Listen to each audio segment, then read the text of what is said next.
Hi, I'm Sarah Marie Mullen, and I play the harp at Renaissance festivals all over the country. Most recently, you might have seen me at the Arizona, Carolina, or Scarborough festivals.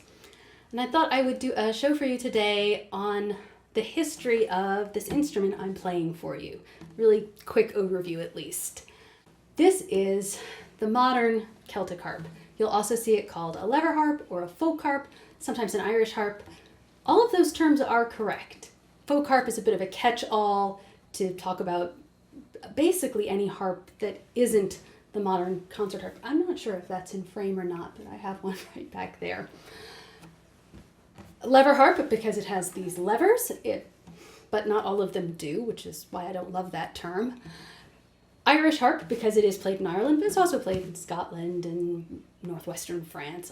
So again, I like modern Celtic harp because it is, I think, the most inclusive and accurate term for this instrument. Accurate because this harp doesn't actually have a lot to do with the Celtic harp that would have been played in, for example, Renaissance Ireland. And we're going to get into that in a little bit. But I wanted to tell you a little bit about the earliest harps to start off the show. So the harp is one of the most ancient musical instruments. Musical bows maybe were the first stringed instruments, and they go back very, very, very far, possibly even into the Neolithic. But by about 4,500 years ago, a little bit earlier, we're starting to see the earliest harps and lyres. Now, from the tombs of Ur, so this is ancient Mesopotamia, now modern Iraq, they have 4 instruments that were found, actual surviving instruments. There are 3 lyres and one that's a little bit more harp-like. There's also ancient Egyptian hieroglyphics depicting a bow harp.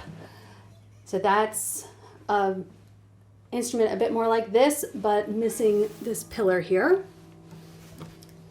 There's also sculpture from the Cyclades, the islands between Greece and Turkey, depicting seated players holding what's probably a lyre. Hard to say exactly. This is obviously a replica of a sculpture from that time period, about 4,500 years ago. Yeah, I think the original is at the Metropolitan Museum of Art in New York City, so if you want to go see it, once the quarantines are lifted, you can. This was a gift from my parents many years ago, and I love it. But I'm going to start off my show with what's probably the oldest piece of music I know. I say probably because a lot of this relies on oral tradition. I don't think that there's a written record of this tune before the 19th century. But this is a Mizrahi melody, so this is the Persian Jewish population, and they claim that this melody can be dated back to the era of the Babylonian captivity, which would set this around 500 BCE. It's called Asher Shirim.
that's an example of a very ancient piece of music. Now, I did want to give one little disclaimer I forgot to do at the beginning of this show.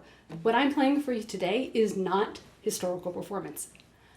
My instrument is modern, my technique is modern, and my arrangements are definitely modern. I'm not trying to present these pieces of music to you exactly as they might have been played at the time, just to give you an impression of the music. So moving on to Europe, the earliest stringed instrument that we know of from the 3rd century BCE, they have found the remnants of a lyre in a Pictish archaeological site on the Isle of Skye. So stringed instruments in Europe go back quite a long time. Now, was that lyre based on the earlier instruments from the Middle East and from Greece? Maybe. I think probably there certainly was contact and flow of information. At this point, the Celts are a massively spread out, loosely connected group of tribes that control most of Europe and have all the way over into Hungary, and they're into parts of Turkey and parts of Greece, so they are all over the place. So could they have encountered one of these earlier harps? Probably. Brought it to the Isle of Skye? Maybe. But that's the earliest stringed instrument from Europe. Now, lyres are played for a long, long time, but where do we get the first harp? Well, there's carvings depicting a triangular instrument that's definitely harp-like, again Pictish from the 8th century, and by the 11th and 12th centuries, there's definitely harps being played in Scotland, Ireland, and into the rest of Europe, and by the 13th century, the harp is established as an instrument. But let's go with a piece of music from the 13th century. This is Spanish, one of the Cantigas de Santa Maria. So this is a series of more than 400 songs in praise of the Virgin Mary from the court of Alfonso X, King of Castilla, who was a great patron of the arts. So this one is Cantiga number 166, Como Poden. And it absolutely could have been played on the Romanesque harp, which would be appropriate to this time and place. So this is a lightly strung gut harp with about 20 strings on it.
Moving along to the 15th century, and this is a piece of Italian music, the Amoroso.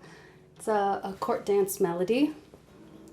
And this is absolutely playable on a Gothic harp, which is what we call the harp from this time period that would have been played in Italy. This is still a very lightly strung instrument with gut strings. It's a little bit bigger than the Romanesque, actually a lot bigger than the Romanesque harp.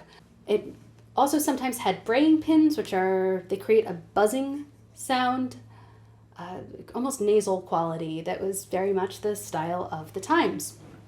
Quite different from what we associate with the harp today. I can't approximate that for you with this instrument, so you can Google it, find videos. It's a neat sound. But here is 15th century Italian, the Amoroso.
You may be asking yourself, she's doing a program on the Celtic harp.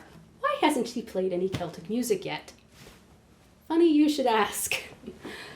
So, as I've said, the harp goes back a very long time in Scotland and Ireland, definitely to the 12th, 13th centuries. By the 14th century and 15th centuries, we have surviving instruments. There's a 14th century harp at Trinity College, and this is the harp that you might associate with Ireland on stylized versions of it, or on coins and flags and bottles of Guinness. It's that harp.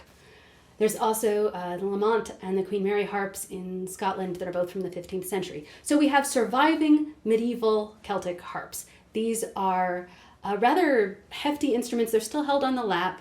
They have, I want to say brass or bronze, so metal strings. They're plucked with the fingernails and have an almost bell-like quality. And by the 16th century, at least, they're famous outside of this area. So from Italy in the 16th century, we have references to these harps, descriptions of them. They talk about the technique, they talk about the players. The problem is that we don't have the music. For whatever reason, the music of Ireland and Scotland and a lot of this Celtic music just wasn't written down, not in this time period. Most of it wasn't written down until the 18th century and 19th centuries.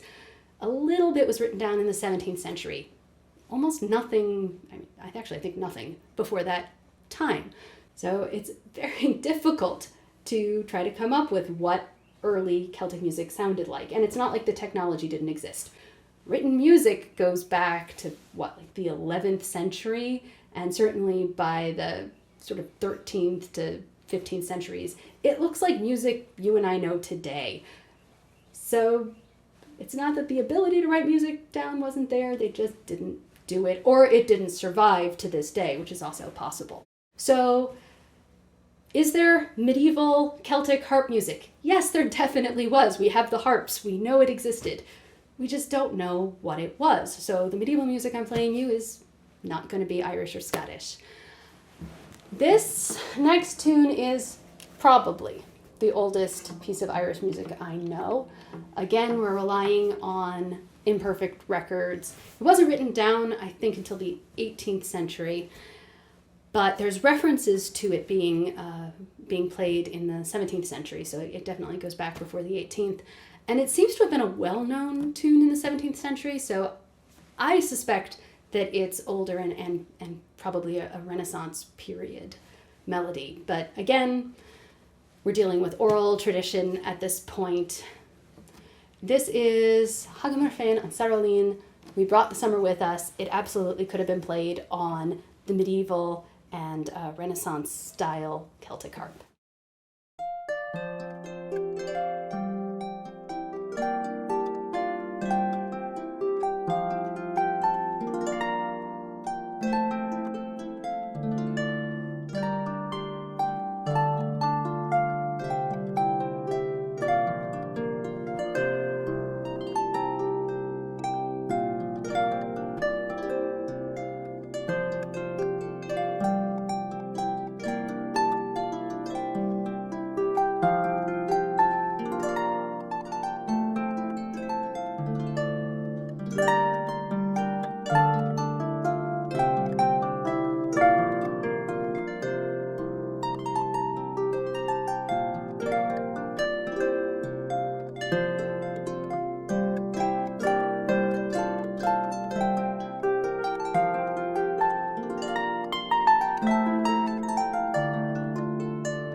Let's move on to a little bit later piece. This was written by an Irish harper named Rory O'Cahan. Again, it was written down later, but we know a little bit about Rory O'Cahan, so we can roughly date this piece of music. He was born in the mid-17th century, and to a very prominent family in Ireland. The Cahan clan was quite powerful at the time he was born, so he was a member of Irish nobility. He was also born blind, and so he was taught to play the harp. This is extremely common at the time, and it's going to come up again. But in the beginning of the 18th century, his family falls on hard times at the end of the 9 Years' War. A number of Irish clans go into exile, and this is an episode called The Flight of the Earls. So his family is one of them. So that's possibly why he ends up spending most of his adult life in Scotland. So in the early 18th century, he's in Scotland, and he visits the home of a Lady Eglinton. And Lady Eglinton is unaware of his rank and his background, so she commands him, "Play me a tune." Well, he's insulted at being addressed as if he were a servant, so he leaves. She, of course, inquires as to why he left so abruptly, and is told about his family, and so she's a little bit embarrassed at this breach of etiquette. She writes out a note of apology, has it delivered to him. He comes back sometime later and presents her with this melody in honor of their reconciliation. This is early 18th century Irish. It's called "Give Me Your Hand."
Now I think that's the first time you've seen me flip these levers, so that's the first tune that had an accidental in it. So that's a note outside of your basic scale.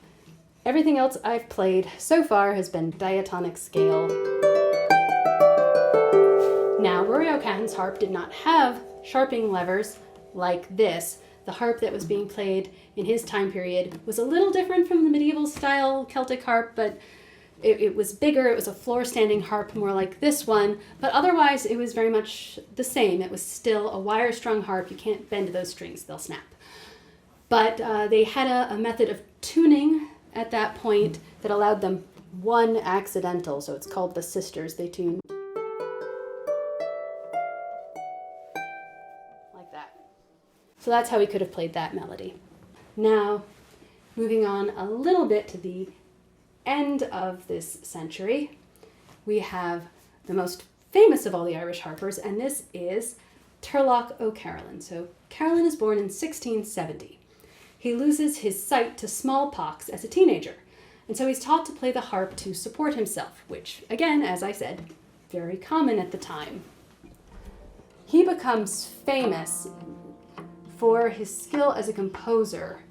He tours all over Ireland, visiting and performing for the landed gentry, and in exchange for the hospitality and the support of his hosts, he composes tunes in their honor. These are his planksties. Planksty is a term he may have coined that could be roughly interpreted as thank you to or tribute to. He wrote 176 planksties for his patrons all over Ireland. It's so hard to pick a favorite O'Carolan tune since I'm only going to do one for you today, but this one, it's definitely my top 5. This is Planksty James Batag.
Now, Turlough O'Carolan was profoundly influenced by music from outside of Ireland. Composers like Vivaldi and Corelli and Handel all had an influence on him, and his music can be seen as something of a hybrid between older Celtic music and the more modern music that we're getting from the rest of Europe.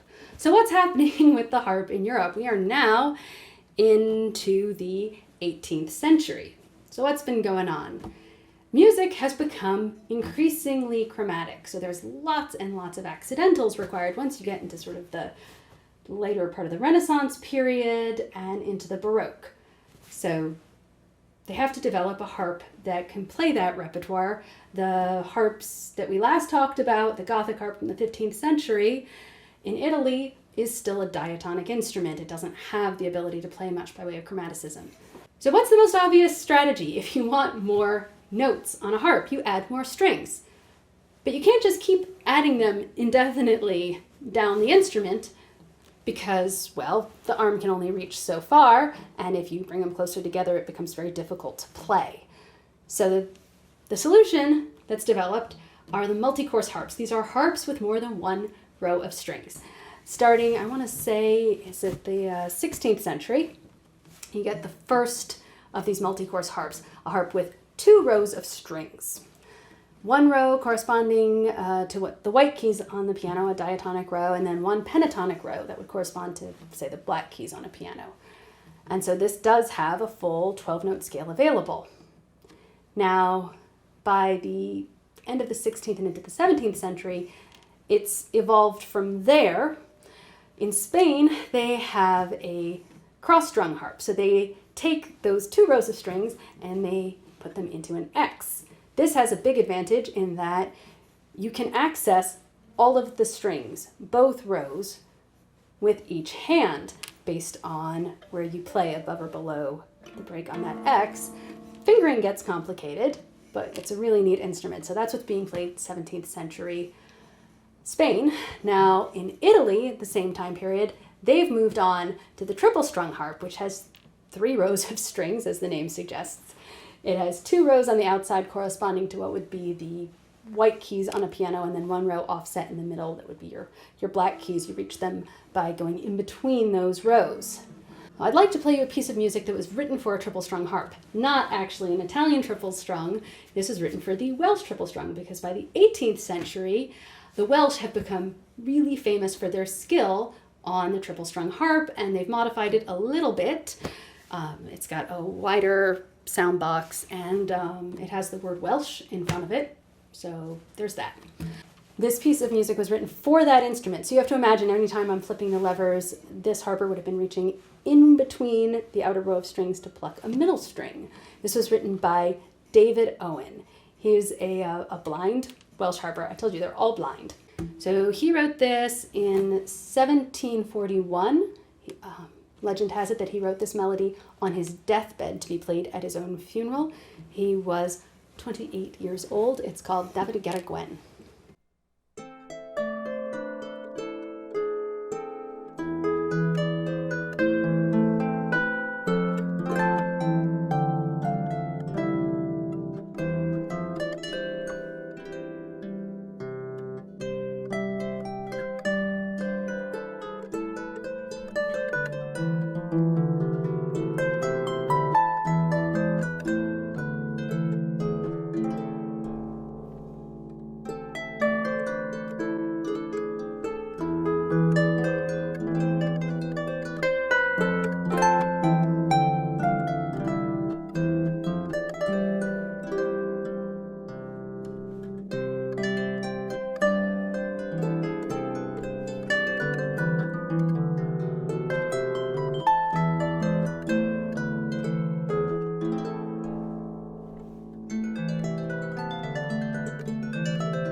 So now we're in the 18th century, which is when the concert harp is ultimately developed.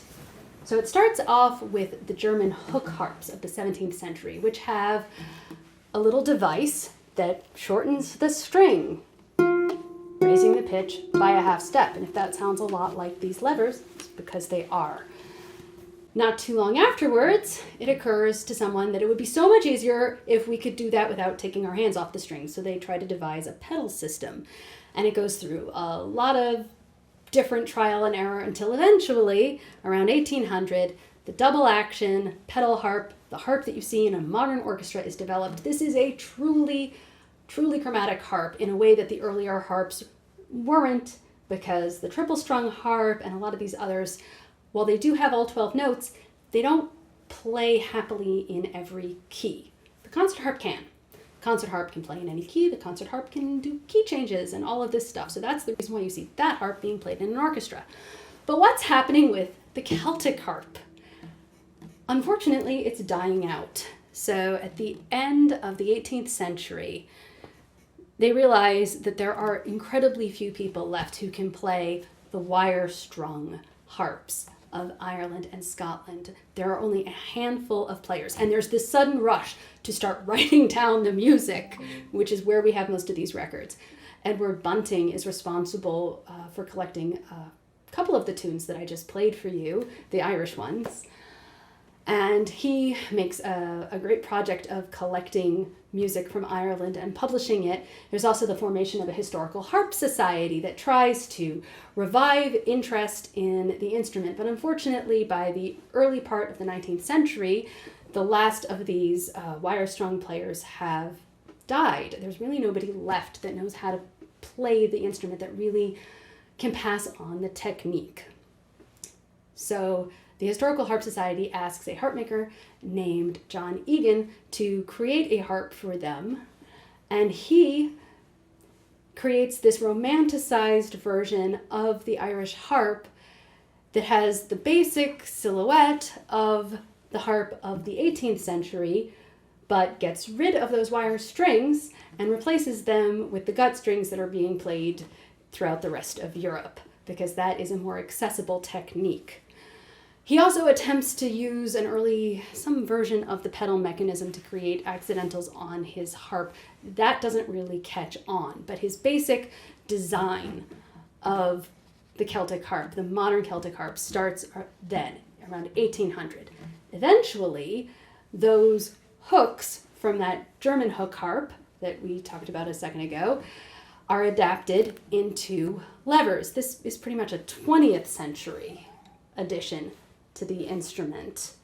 So the levers have gone through design and redesign until you see what we have here today. And there's a lot of different levers out there, by the way. These are Kamek levers, but the principle of them stays the same.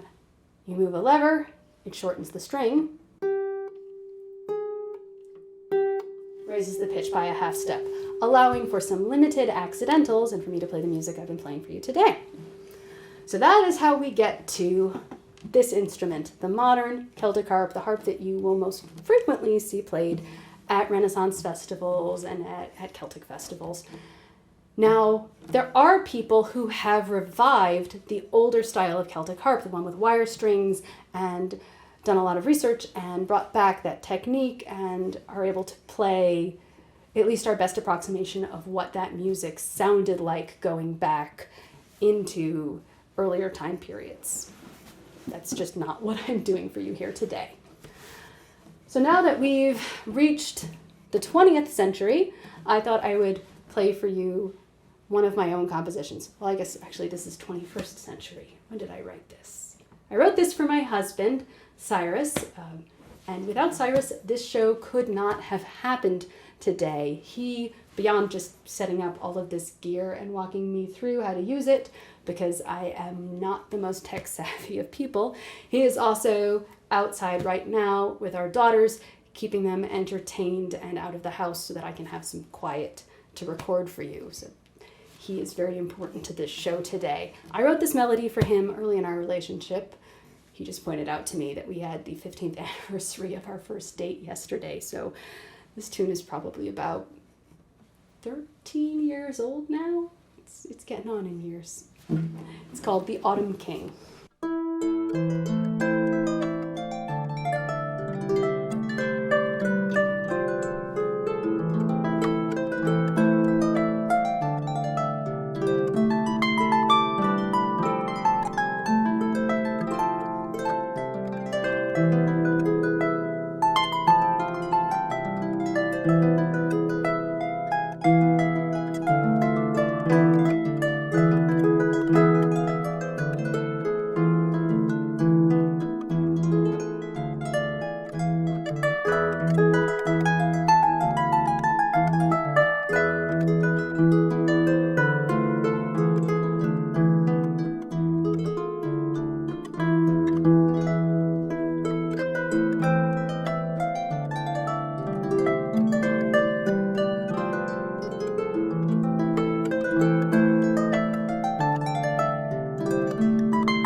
Thank you all so much for joining me today from hopefully the safety and comfort of your own homes as we all wait this out and we quarantine and shelter in place. Thank you to Misty and Michael, who are the people that contacted me and pestered me and got me moving to actually create this program for you. And thanks again to my husband, without whom this would definitely not be possible. And also to my daughters, Eleanor and Lorelai, who were very patient. Well, as patient as a 2-year-old can be anyway. The 6-year-old was very patient in me getting ready for this. If you want to hear most of this music can be found on my various albums. I have 5 albums available. All but, I want to say 2 of the pieces I played today are found on assorted albums. You can find them at my online store. They're available, of course, in CD and also for download. I have a Patreon account where you can find music every month from me and from my husband. He's also a musician, and our Patreon page has both of our music on it. So I think that's everything. And of course, also, if you've enjoyed this show and would like to contribute, I'm happy to accept your tips. Thank you again for joining me.